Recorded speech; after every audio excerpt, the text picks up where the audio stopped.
listening to What the Tech. Welcome to the What the Tech podcast, where we talk about business and office technology and put our 20 years of expertise to discussing trends and issues impacting the workplace. Hello, I'm Rolando. And I'm Dave. And you're watching and listening to What the Tech. Dave, we've got a good one today. Oh, for sure. We definitely do. We've been trying to get this guest on for about 2 years now, so I'm really pumped up. He is a hard guy to pin down. Hey, listen, business leaders they're not easy to get, but really want to take advantage of the time that we do have with him. Hey, listen, before we jump into it, a couple of quick shout outs, Rolando. All right, go for it. Hey, listen, I got to give a big shout out to Chad Franzen of Rise 25. We had a really great conversation with Chad last week. Hope you guys can have a chance to go check it out. We chatted about sports, play-by-play broadcasting, and how to approach podcasting to create great content and also to help build your business. So check out the Chad Franzen episode. And Chad, thanks so much for coming on last week. He was great. And I want to give a shout out to a guest that we had on the podcast a couple of weeks ago, Richard Blank of Costa Rica Call Centers. And he really gave us a whole lot of insights onto what it's like managing a call center, especially in a very competitive space and where there's a bunch of offshore competitors in Costa Rica. And he told us, Dave, the importance of treating employees like a family and creating a culture where people actually want to come to work and how that's making a difference in the bottom line. Big props to Richard Blank.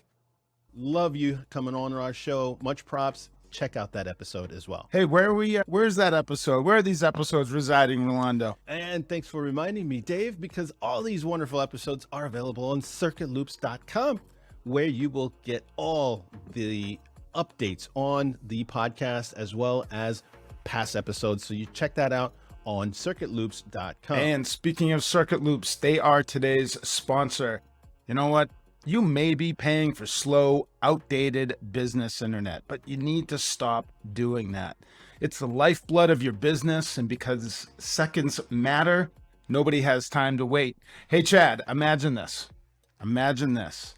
Your business goes offline for a few hours. Imagine how much money is lost because of that. And I'll tell you, this happens way too often. The best protection against that is having some sort of a backup wireless internet so that you can keep running the operation. So go to circuitloops.com for instant quotes on backup wireless, fast fiber internet, and broadband. And really the best thing about this, Chad, is you can log on and you can get a personalized quote within 60 seconds. So check it out at circuitloops.com. Back to you, Rolando. Awesome, Dave. Thank you for those words. And let me introduce you to our guest today, Chad Rubin. A good friend of mine, but also one of the best people on the planet that I have met in the last 20 years. Chad has built several successful companies. He's an author, he's a speaker, an entrepreneur, as well as, Dave, a world-class Amazon expert. I put him against any one of these people on the talking circuit. He knows this stuff inside out for real. Great. He's built and sold companies like Scubana, The Prosper Show, Seller's Choice, and still somehow runs Think Crucial, his online e-commerce business. He's also an author of Amazon bestseller, Cheaper, Easier, Direct. At one time I heard he was an aspiring DJ. I'm going to ask him about that, Dave, because I don't know if that's still in his playbook or his plans, but I'm interested in that. And the reason we also brought him here today, Dave, is that he's now launched a new SaaS platform called Profasee, and it's built on AI to help Amazon sellers be more profitable by leveraging Amazon's shopping behavior, preferences, and keyword searches. That is something I want to know how maybe we could be as more profitable. I want more profits in my pocket. Of course. Put it in there. And for those that are listening, Profasee is spelled Profasee. Profasee. I spell it like that anyways. Sorry.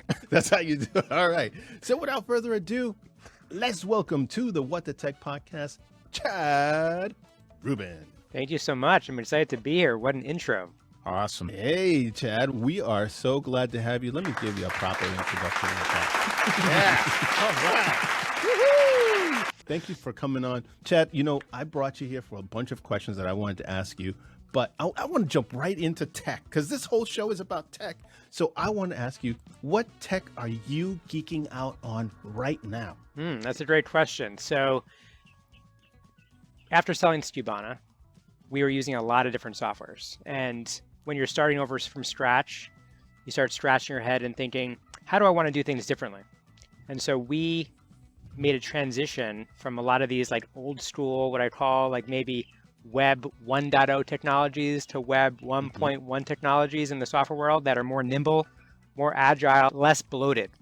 So an example would be Pipedrive, right? I used to use Salesforce. Now I'm using Pipedrive. Yep. Sales CRM software. For internal wikis, for example, I used to use Confluence, and now I'm using Notion as a wiki. Oh, you like Notion. I've been hearing more about Notion. I love Notion. A lot of people are singing the praises of that software. Yeah, it's super easy. It's not clunky. Anyone can manage it. I have an app on my phone. It's wonderful. Instead of Jira for sprints, we're using something called Linear.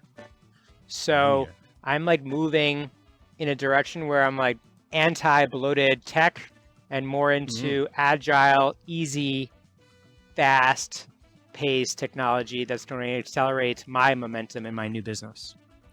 Love it, man. Those are some awesome nuggets. Profasee. That's your newest venture. And you didn't wait very long from going to Skubana to now Profasee. As somebody like yourself that doesn't sit back, I know you're not going to sit back and just sit on the beach there in South Florida. But tell me, Chad, what's the need out there? Why another SaaS platform? There's so many of them. What's the problem that you're trying to solve with Profasee? Yeah. And I'll talk about my reset after I sold my business and the time I took off. So I started digging back into my ecom business, Think Crucial, and started realizing that we were under a capital crunch, right? Cash flow crunch, margins were being crunched. And I was watching everybody speaking on the circuit, and all the things that they were sharing really weren't working. Like I noticed there were some serious problems, and I would try to make those problems better. And I made every mistake. And then finally, I was like, wait, why is no one touching pricing, right? Isn't pricing what drives EBITDA? And the top line drives down to bottom line. So I realized that there was nobody that was taking an AI data science approach to properly and dynamically changing pricing. So think of Uber surge pricing for Amazon brands. Yep. So I had this moment. So for those that don't know, Uber will essentially change their price throughout the day depending on demand and location, right? Yep. Exactly. Right. So I was like, okay, well, Amazon changes price 2.5 million times a day. Uber has surge pricing. Airbnb has smart pricing. Global hedge funds are using dynamic pricing, but why don't Amazon brands, which is the third-party marketplace on Amazon, why don't they have dynamically changing pricing to optimize every penny of profit? Yeah. So I scratched my head, did research, and I was like, holy smokes. And I started using it for my own business. And then now we brought on clients and we went live, and I have a whole data science team that's giving Amazon brands the same superpower that these large players have in the tech world. So it's basically you're bringing a capability that the big guys, actually the really big guys have, and they've been using it for years, now applying that to Amazon, where there's a lot of medium-sized players that are probably using this type of capability.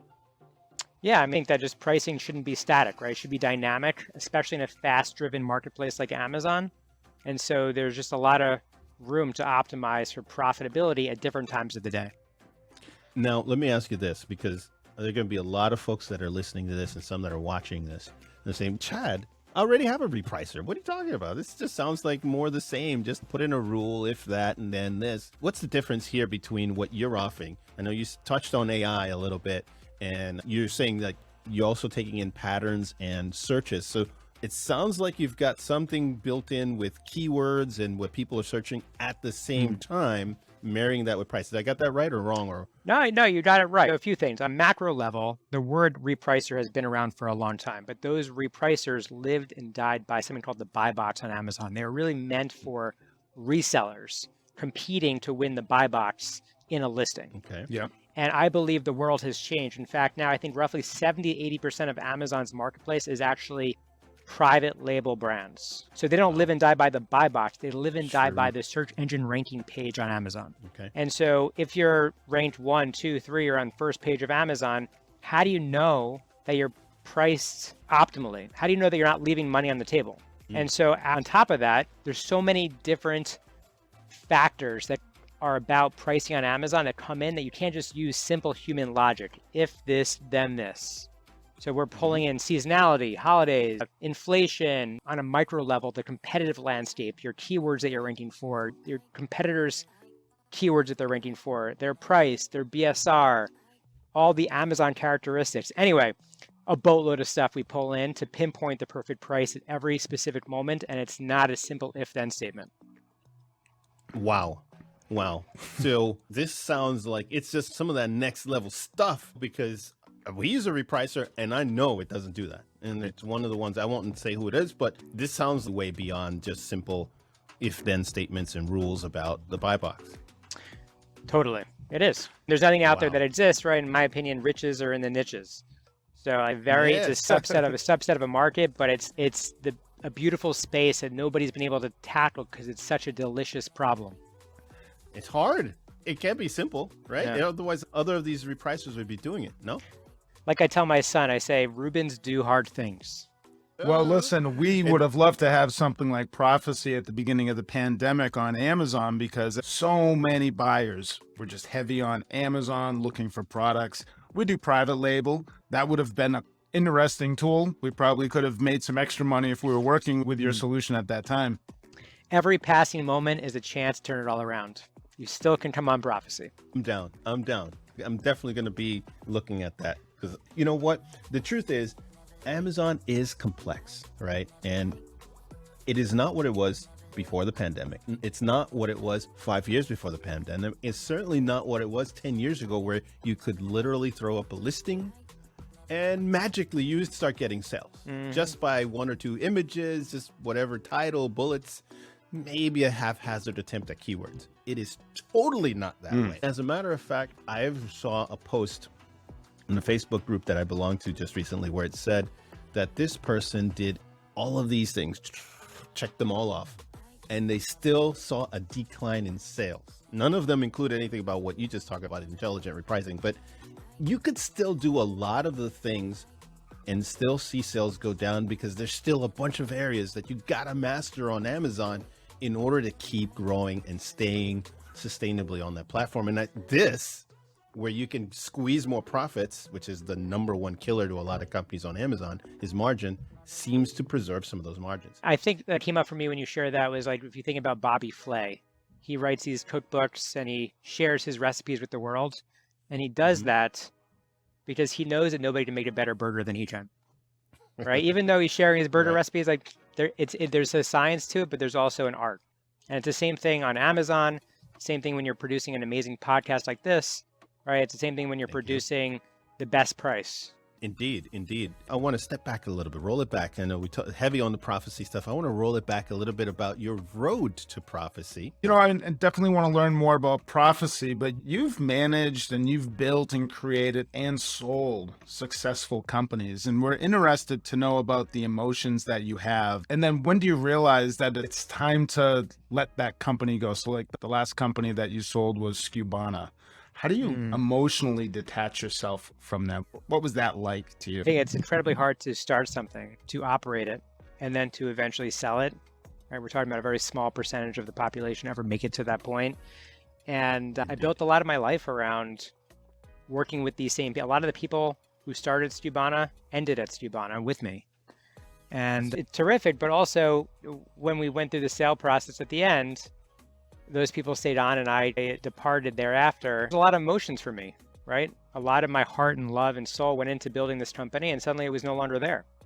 So I took some time. I sold in April of 21, and I started Profasee in December, but I resigned from Skubana in October of 21. So what is that, 8 months? April, yeah. 8 months, like roughly. It was definitely a different flow once the company was acquired, me specifically. Right. And I call it the Great Reset. And I took a lot of time to work on myself. So I became the CEO of me, which is really special. I was like, okay, I can either just go right into building something because, you know, as Rolando mentioned, he knows my personality and I can't sit still. Or I cannot just sit still, but I can work on something where I'm going to come out. Like if I started working on something, I wouldn't come out a better version 2.0 of myself. I have a lot of bugs. We all have bugs, right? Indeed. And how do I essentially maybe do some defragmenting and work on those bug fixes so I can come out better? So I started working on myself and I started hiring a personal coach, spiritual coach. I did a lot of reading. I hired a DJ coach, chess coach, and go on and on about all these different coaches I spent out. What about the DJing? I was going to ask you about that. So that's still something you're doing? I know I remember before you'd even sold Cubana, you said, I'm taking up DJing classes. Yeah. And that was just right before the pandemic. You know, I haven't been, after I started Profasee, I had to start letting go of things. I let go of the chess coach. I let go of the DJ coach. And it's something I need to get back into because I actually love it. And music lights me up. Like when I joined this podcast, I heard music and I was just like, I was rocking and rolling. I was like dancing. And I was like, wait, did I leave on my Spotify? We want to keep you motivated while we do the whole podcast. Yeah. So I just was in Jamaica for a week and I went to a wedding on Saturday and I was just hanging out with the DJ the whole time. We were sharing notes. We were going back and forth. And so I'm more of a bedroom DJ, right? Like I do it. I've performed twice live for other people, but really I spend time just like having fun in my garage. Oh, nice. It's been floating around in my head, especially with my little one. He loves in the morning when I put on some music and start working out, and he gets into it. Like, boy, he inspires me because he's really into it. And so I'm like, you know what? I'd love to maybe put some turntables, mini turntables, and dabble a little bit. That brings me back to my college years when I dabbled into that. But yeah, no, it sounds like you left Cubana. You said, hey, I need to work on myself. And I think a lot of people have hit the reset button, whether they sold a business or deciding, you know what, it's time to reevaluate my priorities. A lot of people have been doing that the last 2.5 years. And it sounds very normal, the thing to do. I know I've been doing that as well. I like work. I like some of the things that it gives me, but I don't want to be bound to it and be my entire life. Yeah, so I think COVID really was that impetus for people to shift perspective around where they're spending their time, the kind of people they want to surround themselves with when working for, right? There's this great resignation that happened during this time. And yeah, so I think it's been a whole boatload of people that have, and like living in Florida now, like when we used to hang Rolando, I was in New York, like my life has changed dramatically through this period. I still remember the first time we met. It was in New York, and it was, I think, your very first show you put together in New York. And I had a good time when we met, got to meet new of people that I had not ever met with and experienced. And so that was a really cool experience. And speaking of experiences, one of the reasons that I'm going down a little bit of memory lane is I want to reel you back in to the time when you're pitching to investors and raising money. A lot of folks, like you said, they may not have an opportunity to know what that's like, but I think a lot of people have their impression of pitching to investors like Shark Tank. Is that a true depiction of you're sitting in front of some people and, you know, they're making a quick decision, or is it completely different? Or is it worse than what we're seeing on Shark Tank when you're pitching to investors trying to raise money?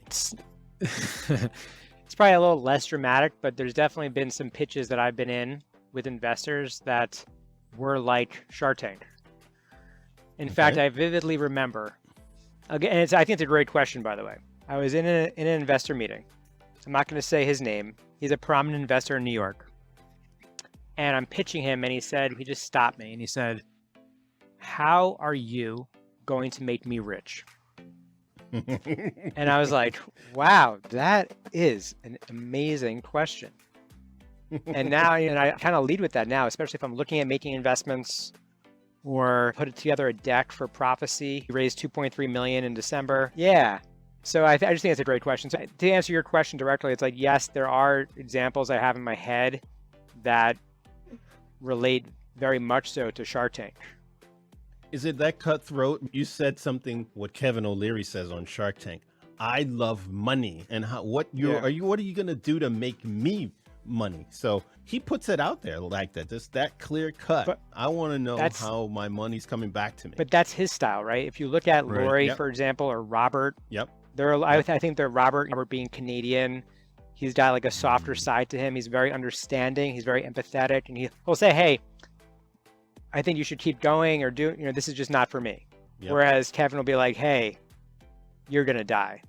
Like, go take it out back in the shed and shoot it or something." Exactly. So I think the interesting is, I think it exposes personality traits and the kind of investor that you want to have on your team is very important. And so the same way they're interviewing me, right, I'm also interviewing them.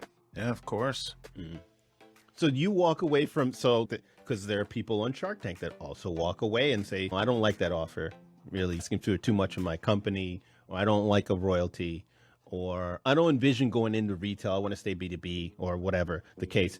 But I see a lot of folks that go in there are absolutely desperate and take the deal, whether it makes sense for them or not. Yeah, I think it depends on your position of strength, right? Have you done this before? Are you a second, third, fourth time founder? Is it a product business? Is it a software business? How large is the total available market that you're approaching and encroaching on? So I think all of this is all impacted in the decision-making process. I'd like to talk about Amazon to see what you see coming from Amazon. So we're in a new stage of the evolution of Amazon.com. What do you predict will happen to brands that aren't keeping up with the complexities of selling on that platform? So I actually wrote a whole LinkedIn post. I've been pretty active on LinkedIn these days, and I wrote a whole post around this. And so I think it hasn't ever been worse than this to sell in the e-commerce world, right? There's a lot of struggles that are happening. And by the way, I'm not alone. Like, I shared my e-commerce business was struggling when I first started Profasee. You have 100+ seller aggregators that bought companies that have raised over $15 billion. And I'm sure you've seen the headlines, right? All these distressed aggregators are making layoffs, right? They're halting acquisitions. The big ones, Thrasio. Huge.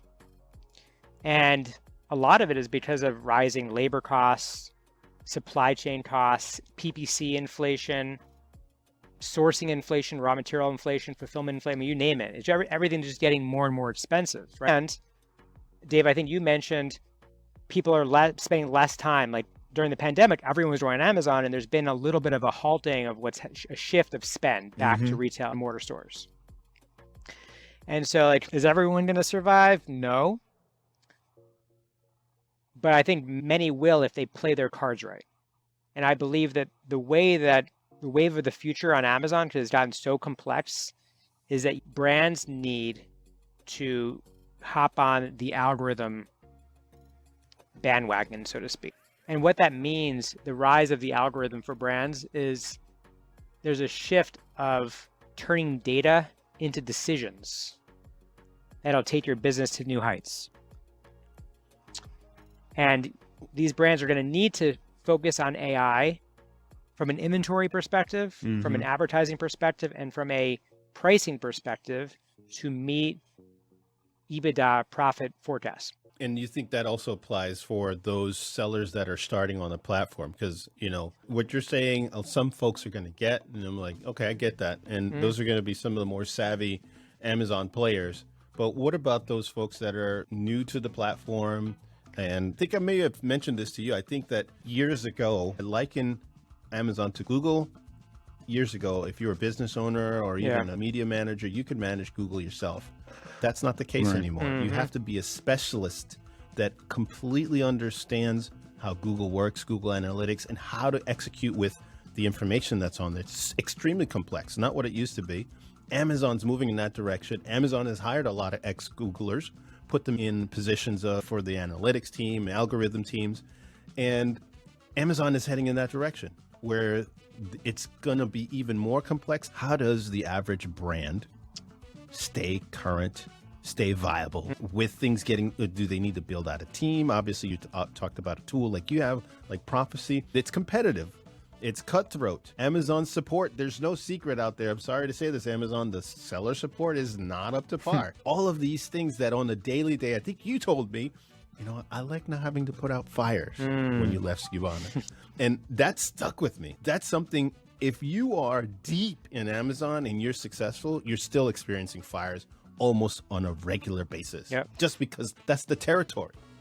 So how do you navigate that? How do you manage that? I think that's a very complex, and that's what I call a pressure question. There's no wrong answer So here. if you're the average Joe starting out, is different from a Shopify brand that's moving and embracing Amazon. Absolutely. Okay. There's a strategic move there on this part of Shopify versus somebody that's selling candles and now is on Amazon. Yeah. So are we talking about an average Joe? Yeah, let's say somebody that's starting out. What's Okay. the advice to the person that's coming on Amazon? They're making that shift from being an employee to their side hustle, and they realize the side hustle is growing. Yeah. And geez, everybody loves my mugs with my face on it. Here's I the want to thing. get on Amazon. It's I really believe that Amazon's just oversaturated at this point, right? And it's not just by American sellers, it's by Chinese sellers who have a massive competitive advantage. Many of them are vertically integrated. They're not paying income taxes in the United States. They're not paying sales tax nexus. Their shipping rates are better. It costs less to ship from China to America than from New Jersey to Delaware. Crazy. It's crazy. So It is. what do I tell this person? First of all, I get them ready. I get them primed, right? Selling on Amazon is hard as F, right? Yeah. So Indeed. if you're just starting out, think about Babe Ruth, right? He was a legend, right? Willie Mays, legend. The home run rate of those people were, let's just say it was anywhere from 8 to 13%. If you invest in 10 products, I believe 1 or 2 are going to be actual home runs. Right? That's a 10. I mean, even 1 out of 10, that's a 10% home run rate. So I'm getting people, you need to get ready that you're going to be making mistakes. It's hard as heck. And those mistakes trump doing it correctly. The more mistakes you make, the more you're going to know how to excel, absorb, grow, and be successful. Right. And then there's other things I would say is I don't think that you should go after a commoditized product. You need to have essentially some sort of didn't Beatty have 10 crack commandments in a rap song? You need to have some sort of commandments that dictate with criteria of what you need to be investing in. For example, invest in a product that is hard as heck. Hold on a second, Chad. I hear a pro tip. Let me give you a pro tip. Get ready for a pro tip. Awesome.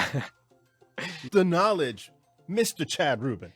So, pro tip would be invest in a product that is really hard.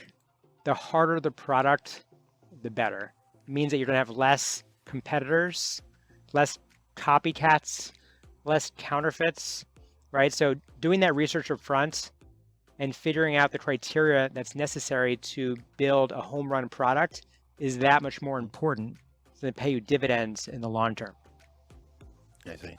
So the ability to have it hard to copy and hard to replicate is really important. So that probably requires quite a bit of research before you jump on the platform, instead of deciding, like I said in my example, people love my social media presence, so I'm selling my mugs on Amazon when you realize there's hundreds, if not thousands, of companies that are selling that on Amazon. Yeah, I mean, you search toilet paper holders on Amazon, you have 2,000 that come up.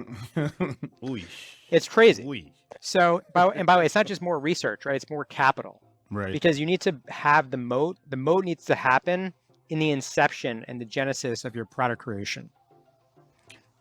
This brings me back to a conversation that Rolando and I had at one point. He had said, if anyone tells you that selling on Amazon is easy, they're either lying or they're trying to sell you something. And I appreciate your honesty, because it's not a simple side hustle that's going to double your income. It takes a lot of work. And there's a lot of people out there that are just saying, oh no, super easy. You can buy these at Alibaba. You can buy them for this. You can list them for that. And you're rich overnight, sleeping. And it's just nice to hear that from someone else like yourself. That's not the case. It's hard. It is hard. If someone tells you it's easy, you run for the hills. So I would say also, by the way, when you look at your competitive category, your niche that you're going into, reviews become a massive moat too. Right. So if you're going into, I don't know, let's just pick a trite example, which would be garlic presses. There's first of all, there's probably 2,500 garlic presses on Amazon, but those garlic presses already have substantial amount of reviews, very meaningful reviews. And so coming into that niche wouldn't make a whole lot of sense. So one last thing I think is super interesting. I'm really investing in a business forward. I want to invest in products that get better over time.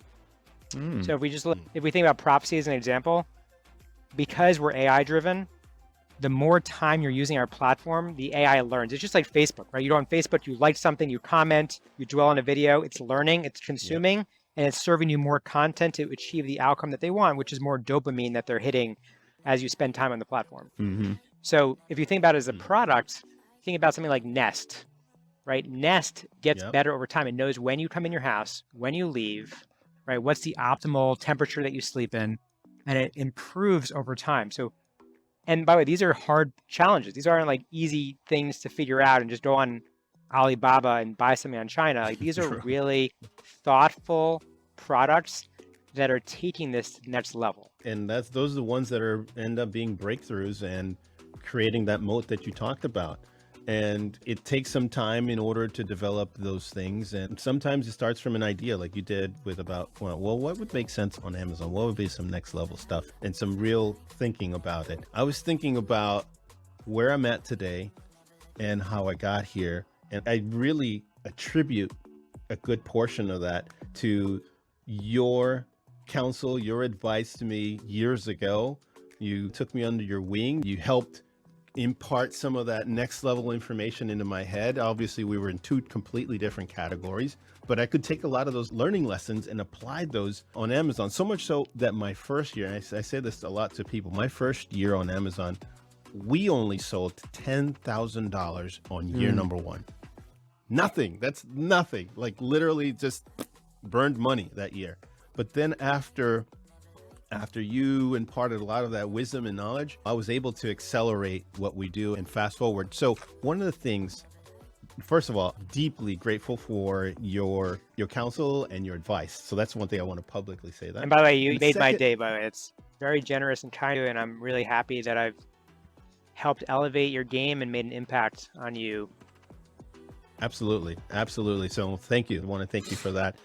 But at the same time, I want to ask you, in your rise and your road from where you were pre-Crucial and Skubana and Prosper Show and all that, who are the people or influences or books that you would say this person really took me to the next level, or you had some aha moments talking or engaging with people that you've met in the last couple of years that have taken you to where you're at now? There's a lot of shout outs here. I go for That's a pressure question. Is it books or is it people? Both? It could be both. First book that kicked off everything for me was Tim Ferriss's book, The 4-Hour Workweek. I think he wrote that a decade ago now. And that taught me like this entrepreneurial viewpoint on life, number one. So I think I want to give a shout out to Tim Ferriss for that. Recently, look, I think my passions have evolved over time. Atomic Habits is a great book that I recently read. Phil Knight, something called Shoe Dog. He's the founder of Nike. Had a pretty massive impact on me. Constantly reading. The Art of Gathering. It's about creating experiences and how to facilitate experiences. Like I'm really into my life's passion is to elevate the human condition through holy moment experiences. And that is like you can turn the average moment into a really lovely and beautiful experience that you'll cherish forever.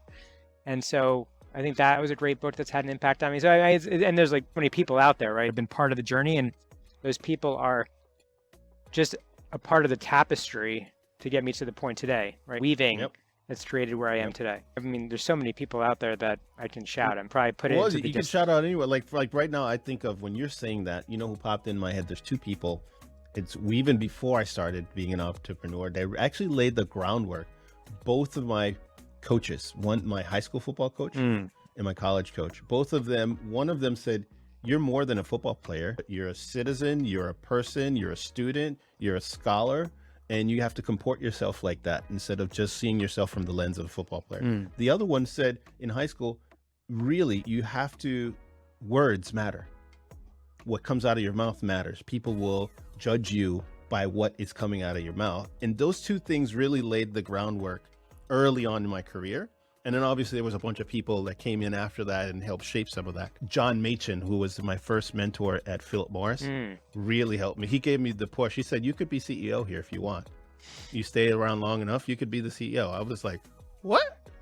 Are you serious? He's like, yeah, you got the chops for it. and gave me a lot of insights on how to really work within the game of corporate America. awesome. I'm sure you have some folks like that on your end. Yeah, I mean, I'm in this very small mastermind through an organization called EO. So I've been with the same mastermind for the past, let's just say 6 years. And so they've had a pretty massive impact on me. I mentioned the spiritual coach from my Great Reset, this guy Oliver, really crushed it for me. And I think it depends on like the problem. Like I have different friends for different things, right? I've got my Amazon friends, I've got my software friends, I've got my people who have nothing to do with those things, but maybe they just are heart-centered entrepreneurs. So I think maybe the crux of it is you have people for different parts of your life. Feel like we have different parts of ourselves, and that becomes, those parts become greater than the sum. Mr. Chad Rubin joining us in person from Hollywood or Fort Lauderdale? I'm in Hollywood, Florida. Yeah. Hollywood, Florida, baby. Woohoo! Yes. Shout out to the South Florida connection there. I'm sure there's actually quite a bit of Amazon people that have moved down there. Your boy Adam Mistrelli is down in Florida now, and there's 4 or 5 others that are floating around in my brain. Did you know? I didn't know this, but Adam Mistrelli was on a Smithsonian show. Yes. Did you know that? Yeah. Oh yeah. I texted him the other day about it. Here we go. And he wanted me to do this, so I'm going to do this now. So Adam, I could not believe when I'm flipping through the channels, I'm watching the Smithsonian channel, and I see you on TV doing history. He's like a modern day Indiana Jones. And I love history. I'm a history buff. So he's talking about the Sphinx and the pharaohs, and I love all that kind of stuff. So big props to Adam Mistrelli. Not only is he a crypto guy, probably one of the smarter guys I've met out there when it comes to this, but also a host on TV. Adam Mistrelli, you get big props today. And for context, Rolando spoke at this event that we put together called Accelerate at Skubana, and I discovered Adam Mistrelli. He came up to me at Whole Foods and he said, "Are you Chad Rubin?" And I said, "Depends on who's asking." And so we became forever friends since that point, and then he ended up becoming the MC at Accelerate and crushed it. Yes. Oh, he was terrific. Now, in that event, I did help for one segment where you did something in the middle of the show. And you crushed it too. And thank you. Nice. But I told him, you're like a pro at this. He said, we should hit the road, and talking about who would bar mitzvahs and all that. I said, all right, let's do it. But he ended up in doing a show, which is cool. I did not know that. So Adam, big props to you. I would love to see another show. I want to see more episodes. I ran out. I binged. Nice. So Chad, I want to thank you for coming on today. You've been such a wonderful sport. If folks want to know more about Chad Rubin and where he's at and get in touch with you, where can they go? See, they can find me on LinkedIn, Instagram, Twitter, Facebook. My personal email address is chad@profasee.com. And I'm pretty active on all those channels. So feel free to email me, connect. We'd love it. Yep. I've got it right here. So if you're on LinkedIn, here's Chad's mug on LinkedIn for those folks that are going to be watching this. He's very active, inviting you to connect with him on LinkedIn. Feel free to get a hold of him there.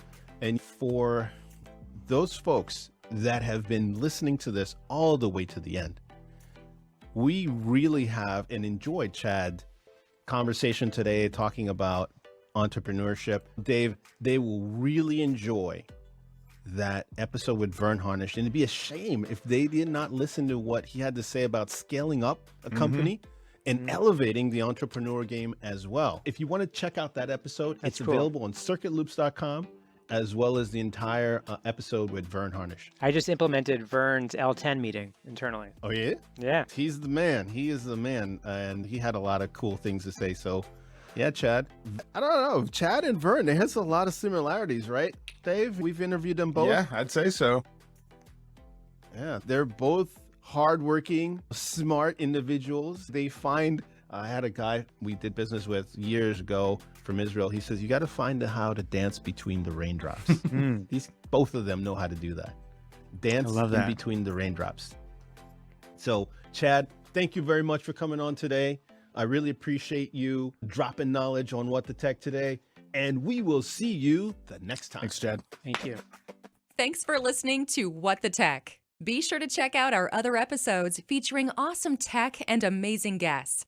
Find them on circuitloops.com or wherever you consume your favorite podcasts.